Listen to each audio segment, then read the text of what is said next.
கர்த்தருடைய பரிசுத்த நாமத்திற்கு மகிமை உண்டாவதாக.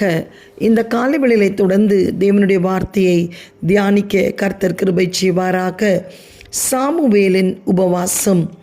2 சாமுவேல் 7ஆம் அதிகாரத்திலே நாம் பார்க்கும்போது அவர்கள் மிஸ்பாவிலே 7-6 அவர்கள் அப்படியே மிஸ்பாவிலே கூடி வந்து தண்ணீர் மொண்டு கர்த்தருடைய சந்நிதியில் ஊற்றி அன்றைய தினம் உபவாசம் பண்ணி கர்த்தருக்கு விரோதமாய் பாவம் செய்தோம் என்று அங்கே சொன்னார்கள். மிஸ்பாவிலே சாமுவேல் இஸ்ரவேல் புத்திரரை நியாயம் விசாரித்து கொண்டிருந்தான். ஆம், எனக்கு பிரியமானவர்களே, தேவனுடைய பெட்டி அமினதாப் வீட்டிலே 20 வருஷம் இருந்தது. தேவன் அந்த பெட்டி நிமித்தம் அந்த குடும்பத்தை ஆசீர்வதித்தார். அப்பொழுது சாமுவேல் இஸ்ரவேலின் குடும்பத்தார் யாவரையும் நோக்கி, நீங்கள் உங்கள் முழு இருதயத்தோடு கர்த்தரிடத்தில் திரும்புகிறவர்கள் ஆனால் அந்நிய தேவர்களையும் அஸ்திரோத்தையும் உங்கள் நடுவிலிருந்து விலக்கி உங்கள் இருதயத்தை கர்த்தருக்கு நேராக்கி அவர் ஒருவருக்கே ஆராதனை செய்யுங்கள். அப்பொழுது அவர் உங்களை பெலிஸ்தருடைய கைக்கு நீங்களாக்கி விடுவிப்பார் என்றார்.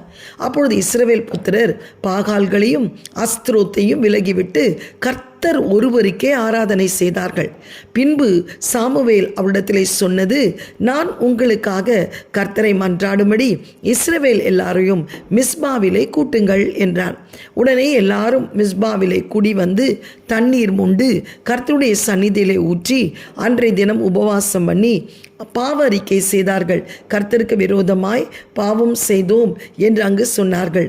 மிஸ்பாவிலே சாமுவேல் இஸ்ரவேல் புத்திரருக்காக நியாயம் விசாரித்து கொண்டிருந்தான். இஸ்ரவேல் புத்திரர் மிஸ்பாவில் கூடி வந்ததை பெலிஸ்தியர் கேள்விப்பட்ட போது பெலிஸ்தியர் அதிபதிகள் இஸ்ரவேலுக்கு விரோதமாக எதிர்த்து வந்தார்கள். அதை இஸ்ரவேல் புத்திரர் கேட்டு பெலிஸ்தியர்களின் நிமித்தம் மிகவும் பயப்பட்டார்கள். அவர்கள் உடனே சாமுவேலை நோக்கி, நம்முடைய தேவனாகிய கர்த்தர் எங்களை பெலிஸ்தியரின் கைக்கு நீங்களாக்கி ரட்சிக்கும்படி எங்களுக்காக அவரை நோக்கி ஓயாமல் வேண்டிக் கொள்ளும் என்றார்கள். அப்பொழுது சாமுவேல் பால் குடிக்கிற ஒரு ஆட்டுக்குட்டியை பிடித்து அதை கர்த்தருக்கு சர்வாங்க தகன பலியாக செலுத்தி இஸ்ரவேலுக்காக கர்த்தரை நோக்கி வேண்டிக் கொண்டான். கர்த்தர் அவனுக்கு மறுமொழி அருளி செய்தார். சாமுவேல் சர்வாங்க தகன பலிகளை செலுத்துகையில் பெலிஸ்தர் இஸ்ரவேல் மேல் யுத்தம் பண்ண நெருங்கினார்கள். இஸ்ரவேலரோ மிகவும் பயந்தார்கள். கர்த்தரை நோக்கி கூப்பிட்டார்கள். கர்த்தர் என்ன செய்தார் தெரியுமா? அந்த உபவாசத்தின் ஜெபத்துடைய பிரதிபலன் கர்த்தர் மகா பெரிய இடி முழக்கங்களை பெலிஸ்தியர் மேல் அந்நாளில் முழங்க பண்ணி அவர்களை கலங்கடித்ததினால் அவர்கள் இஸ்ரவேலுக்கு முன்பாக பட்டு விழுந்தார்கள். அப்பொழுது இஸ்ரவேலர் மிஸ்பாவிலிருந்து பெலிஸ்தரை பின்தொடர்ந்து போய் பெத்காரிம் பள்ளத்தாக்கு மட்டும் அவர்களை முறியடித்தார்கள். அப்பொழுது சாமுவேல் ஒரு கல்லை எடுத்து மிஸ்பாவுக்கு சேனைக்கு நடுவாக நிறுத்தி, இம்மட்டும் கர்த்தர் எங்களுக்கு உதவி செய்தார் என்று சொல்லி அதற்கு எபினேசர் என்று பெயரிட்டான். இந்த பிரகாரம் பெலிஸ்தர் அப்புறம் இஸ்ரவேல் எல்லில் வராதபடிக்கு தாழ்த்தப்பட்டார்கள். சாமுவேலின் நாளெல்லாம் கர்த்தருடைய கைக்கு பெலிஸ்தருக்கு விரோதமாக இருந்தது. ஆம், கர்த்தருடைய கை பெலிஸ்தருக்கு விரோதமாக இருந்தது. கர்த்தருக்கு ஸ்தோத்திரம். அந்த உபவாசத்தின் ஜெபத்தின் பலன் கர்த்தர் மிஸ்பாவிலே கூடியவர்கள் ஜெபித்து அவர்கள் உபவாசிக்கும் போது பாவ அறிக்கை செய்தார்கள். எங்கள் வாழ்க்கையில் உள்ள விக்கிரகங்களை எல்லாம் நாங்கள் எடுத்து போடுகிறோம், அஸ்திரோத் பாகால்கள் இனி வணங்க மாட்டோம் என்று சொல்லி கர்த்தருக்கு விரோதமாய் பாவம் செய்தோம் என்று அறிக்கையிட்டார்கள். இந்த காலவேளையிலே கூட ஒரு மிஸ்பாவிலே கூடி வாருங்கள், ஒரு மிஸ்பாவை உண்டாக்குங்கள். ஆண்டவருடைய சமூகத்திலே தண்ணீரை மொண்டு வார்ப்பிக்கிற போல் கண்ணீரினால் உங்களுடைய ஆண்டவருடைய பாதத்தை கழுவுங்கள், பாவரிக்கை செய்யுங்கள். பாவத்தை மறைக்கிறவன் வாழ்வடைய மாட்டான், அதை அறிக்கை செய்து விட்டுவிடுகிறவன் தேவனிடத்தில் இரக்கம் பெறுவான். பாவத்தின் சம்பளம் மரணம். பாவம் தீய நோக்கம் பாவமாம்.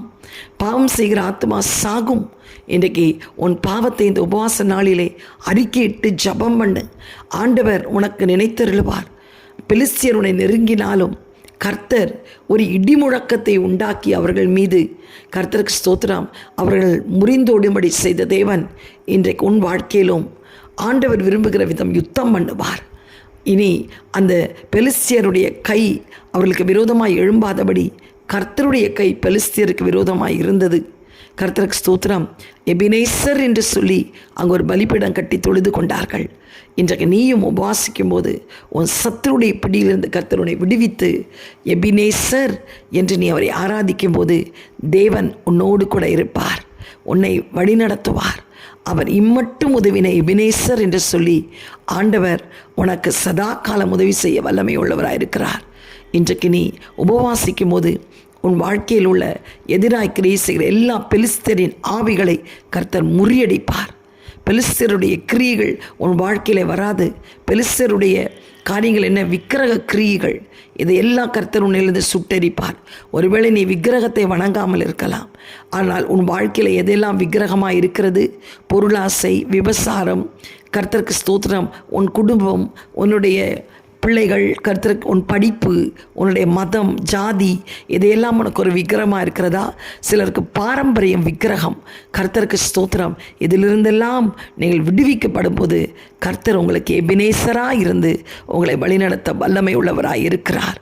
சாமுவேல் ஓடு கூட சேர்ந்து இஸ்ரவேல் ஜனங்கள் மிஸ்பாவிலே செய்த உபவாசம் அவர்களுக்கு ஒரு பெரிய ஜெயத்தை தந்தது போல், பெலிஸ்தியர் கைக்கு நீங்களாக்கி கர்த்தர் விடுவித்தது போல் உங்கள் வாழ்க்கையிலும் செய்ய வல்லமை உள்ளவராயிருக்கிறார். கர்த்தரை நோக்கி செபியுங்கள். ஆமேன். எங்களை அதிகமாக நேசிக்கிற நல்ல தகப்பனே, இந்த காலை வேளையிலே அப்பா, இஸ்ரவேல் ஜனங்கள் மிஸ்பாவிலே ஆண்டவரை சேர்ந்து கர்த்தரை நோக்கி ஜெபித்தது போல் கர்த்தாவே, இன்றைக்கு இந்த செய்தியை கேட்டுக்கொண்டிருக்கிறவர்கள் தங்கள் வாழ்க்கையில் உள்ள எல்லா விக்கிரகங்களை அகற்றி பாவ மன்னிப்பை ஆண்டவர் நிச்சயத்தை பெற்று ஜெபிக்கும் போது அவர்களுக்கும் எபினேசராக இருந்து பெலிஸ்தியர் ஆவிகளின் கைகளுக்கு நீங்களாக்கி ரட்சிக்க வல்லமை உள்ளவராக இருக்கிறதற்காய் ஸ்தோத்திரம். தேவ கிருபை ஆளுகை செய்யட்டும் இயேசுவின் மூலம் நல்ல பிதாவே. ஆமேன். God bless you all. Have a blessed day. Amen.